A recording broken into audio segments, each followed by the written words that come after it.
வணக்கம், நான் உங்கள் Yeshwanth Kumar. இன்றைக்கி நம்ம சேனலில் ஒரு சூப்பரான ப்ரொக்கோலி ஸ்டஃப்ட் ஃப்ரைட் சிக்கன் செய்கிறது எப்படின்னு பார்க்க போகிறோம். இந்த ரெசிபி ஒரு சூப்பரான ஸ்நாக்காக இருக்கும். அது மட்டும் இல்லாமல் கிட்ஸுக்கு ரொம்ப பிடித்த ஒரு உணவாகவும் இருக்கும். இப்போ இதுக்கு தேவையான எல்லா இன்க்ரீடியன்ஸும் ரெடியாக இருக்குது. ப்ரிப்பரேஷன் ஸ்டார்ட் பண்ணிவிடுவோம். ஃபர்ஸ்ட் நம்ம இந்த சிக்கனுக்குள்ளே வைக்கக்கூடிய ஸ்டஃபிங் ரெடி பண்ண போகிறோம். அதுக்காக ஒரு பேனில் 2லேருந்து 3 டேபிள் ஸ்பூன் அளவு ஆலிவ் ஆயில் ஆட் பண்ணிக்கலாம். இது கூடவே ஒரு 250 கிராம் அளவு ப்ரொக்கோலியை பொடியாக நறுக்கி வச்சுருக்கேன். அதையும் சேர்த்துக்கோங்க. அதன் பிறகு ஒரு 2லேருந்து 3 சிட்டிகை அளவு ஹர்ப்ஸும் சேர்த்துக்கலாம். இப்போது இதை லோ ஃப்ளேமில் வச்சு அடுத்து ஒரு 10லேருந்து 15 நிமிடம் நல்லா ரோஸ்ட் பண்ணிப்போம். அதுக்குள்ளே இதுக்கு தேவையான பேட்டர் ஒன்று ரெடி பண்ண போகிறோம். அதுக்காக இங்கே ஒரு பவுலில் 150 கிராம் அளவு மைதா மாவு வச்சுருக்கேன். இதில் ஒரு 2லேருந்து 3 சிட்டிகை அளவு உப்பு சேர்த்துக்கோங்க. ஒரு முறை உப்பும் மாவும் ஒன்றோட ஒன்று நல்லா கம்பைன் ஆகிற அளவுக்கு இது ஒரு முறை நல்லா கிளறி விட்டுக்கலாம். அதன் பிறகு கொஞ்சம் கொஞ்சமாக தண்ணி சேர்த்து உருண்டை கட்டாமல் இது ஒரு திக் பேட்டராக ரெடி பண்ணிப்போம்.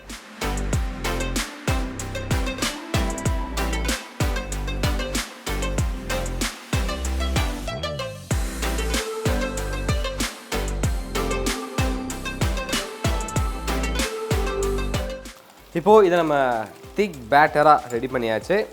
இது அப்படியே ஓரமாக வச்சுருங்க. அதே மாதிரி சைடில் வேறு ஒரு பிளேட்டில் பிரெட் க்ரம்ஸ் கொட்டி வச்சுருக்கேன். இந்த ப்ரிப்பரேஷன் நம்ம இன்றைக்கி இம்போர்ட்டட் பிரெட் க்ரம்ஸ் யூஸ் பண்ணுறோம். பட் உங்களுக்கு இது கிடைக்கல அப்படின்னா வழக்கமாக என்ன பிரெட் க்ரம்ஸ் யூஸ் பண்ணுவீங்களோ அதையே நீங்கள் யூஸ் பண்ணிக்கலாம்.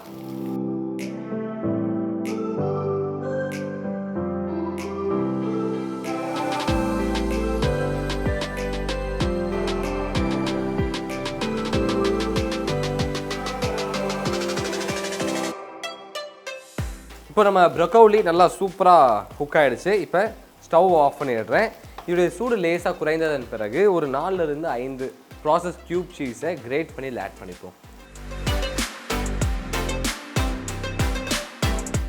நம்ம ப்ரொக்கோலியோடைய சூடு ஓரளவுக்கு குறைஞ்சிருச்சு. இந்த நேரத்தில் நம்ம கிரேட் பண்ணி வச்சுருந்த ப்ராசஸ் சீஸ் ஆட் பண்ணிக்கலாம்.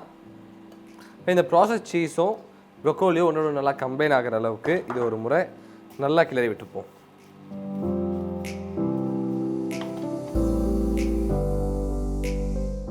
இதை நல்லா கிளறி விட்டாச்சு. இப்போ சிக்கனுக்குள்ளே ஸ்டஃப் பண்ண போகிறோம். அதுக்காக சிக்கனுடைய பிரெஸ்ட்டை நல்லா தின்னாக 3 ஸ்லைஸாக பண்ணி வச்சுருக்கேன்.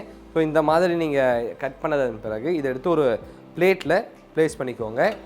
இது மேலே நம்ம ரெடி பண்ணி வச்சுருக்க ஸ்டஃபிங் எடுத்து ப்ளேஸ் பண்ணிக்கலாம். ப்ளேஸ் பண்ணதன் பிறகு இதை ஒரு முறை ஈவனாக இந்த மாதிரி ஸ்ப்ரெட் பண்ணிக்கோங்க.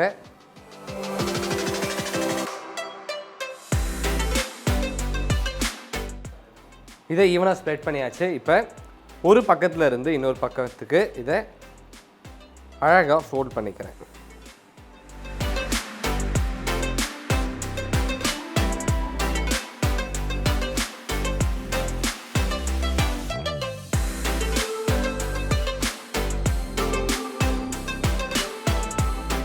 எல்லா சிக்கன் ஸ்லைசஸ்குள்ளேயும் ஸ்டஃபிங் வச்சு இங்கே ரெடியாக ஒரு பிளேட்டில் வச்சுருக்கேன். இப்போது ஒவ்வொரு சிக்கனாக எடுத்து நம்ம ரெடி பண்ணி வச்சுருக்க பேட்டரில் டிப் பண்ணிக்கலாம்.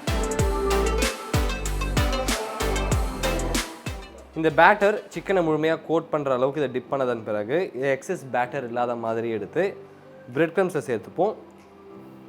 இப்போ இந்த பிரெட் க்ரம்ஸ் சிக்கனை முழுமையாக கோட் பண்ணணும்.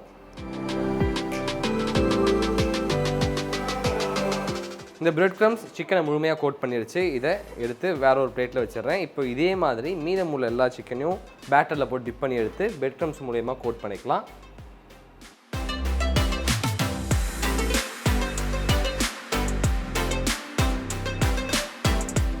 நம்ம சிக்கனை பிரெட்டிங் பண்ணி முடிச்சாச்சு. இப்போ இதை ஃப்ரை பண்ண போகிறோம். அதுக்காக இங்கே ஒரு பாத்திரத்தில் எண்ணெய் நல்லா சூடாக இருக்குது. இதில் 1 by 1 நம்ம சிக்கன் எடுத்து ட்ராப் பண்ணிக்கலாம்.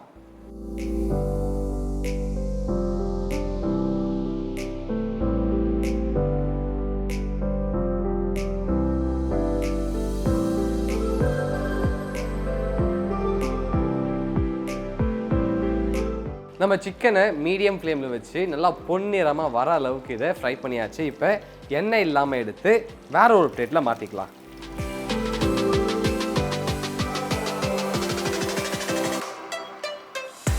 ஸோ நம்ம broccoli stuff fried chicken ready ஆகிடுச்சு. இதை எடுத்து அழகாக ஒரு பிளேட்டில் போர்ஷன் பண்ணிக்கிறேன்.